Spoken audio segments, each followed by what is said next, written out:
నాయుడు గారు అమరావతి నుండి సింగపూర్ వెళ్ళాడట.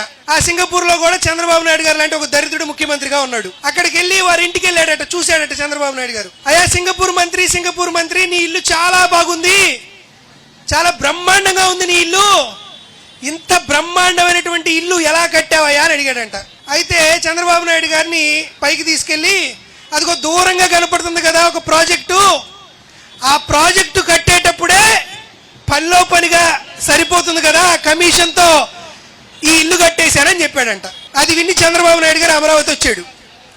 కొంతకాలానికి ఆ సింగపూర్ మంత్రి చంద్రబాబు నాయుడు గారి ఇంటికి వచ్చాడు. చంద్రబాబు నాయుడు గారు కొత్తగా కట్టుకుని ఇల్లు చూసి, అయ్యా చంద్రబాబు నాయుడు గారు నీ ఇల్లు నా ఇల్లు కంటే బ్రహ్మాండంగా ఉంది, ఎలా కట్టావయ్యా అని అడిగాడంట.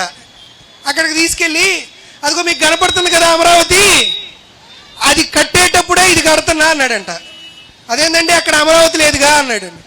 అరే మీకైనా ప్రాజెక్టులో ఉండి కట్టావు, నేను లేని అమరావతి కూడా మీకు చూపించి ఇల్లు కడుతున్నా అని చెప్పాడంట.